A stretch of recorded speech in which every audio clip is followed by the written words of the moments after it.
நிறுவனங்களால் ஒட்டுமொத்த நம்முடைய நெட்வொர்க் துறைக்கு அவப்பெயர் ஏற்பட்டிருக்கு. இதை நாம வேடிக்கை பார்க்க கூடாது.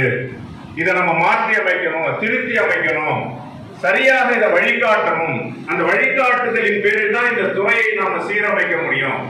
இந்த குழப்பம் இந்தியாவில் மட்டும்தான் இருக்கான்னா இல்ல, உலகம் முழுக்க இருந்தது. தொடக்க காலத்துல எல்லாமே இன்னைக்கு சட்டபூர்வமாக்கப்பட்ட ஒரு பாதுகாப்பு உருவானதுக்கு அப்புறம் உலகம் முழுக்க இந்த ஒழுங்குமுறைகளை கொண்டு போயிட்டாங்க.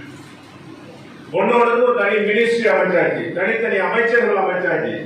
அந்த நிலை தமிழ்நாட்டுக்கு வரணுங்கிறதுக்காக தான் தலைவர்கள் அந்த 3 அம்ச கோரிக்கைகளை முன்னிறுத்தி ஒரு மிகப்பெரிய ஒரு முன்னெடுப்பை செஞ்சுட்டு வராங்க. உண்மையிலேயே பாராட்டு, தலைவரை விட நான் ரொம்ப பாராட்டணும்னு நினைக்கிறது உங்க எல்லாரையும் தான். சாதாரணமாகவே நமக்கு ஒரு பேர் உண்டு, எவ்வளவு அடிச்சாலும் தாங்குவான்டான் நெட்வொர்க் ஒரு பேர் உண்டு இல்லையா?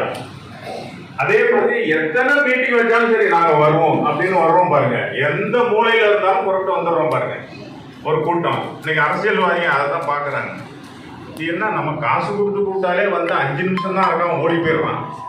ஆனா இவங்க எந்தெந்த ஊர்ல இருந்தெல்லாம் ஒண்ணு கூடுறாங்களே, ஒரு ஒரு தலைவர் கூப்பிட்ட உடனே எல்லாரும் வர்றாங்களே, இது என்ன, எப்படி இது சாத்தியம் அப்படின்னு யோசிக்கிற அளவுக்கு நாம நம்முடைய வல்லமையை நாம நிரூபிச்சுட்டு வரோம் களத்துல.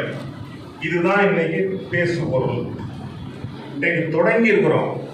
இன்னும் சில ஆண்டுகளில் நம்மை விலக்கி விட்டு, நம்மளை நிராகரித்து விட்டு எந்த ஒரு நிகழ்வும் எந்த ஒரு மாநிலத்திலும் நடக்காது. அந்த அளவுக்கு நம்ம ஒரு முக்கியத்துவம் பெற்ற சக்தியா மாறும். பொதுவாக ஒரு உதாரணத்துக்கு சொல்லுவாங்க, ஒரு கதை சொல்லுவாங்க. ஒரு மிகப்பெரிய ஒரு இயற்கை பேரழிவு ஒன்று நடக்குது. வெள்ளம் வந்துருச்சு ஊருக்குள்ள. அப்பாவும் மகனும்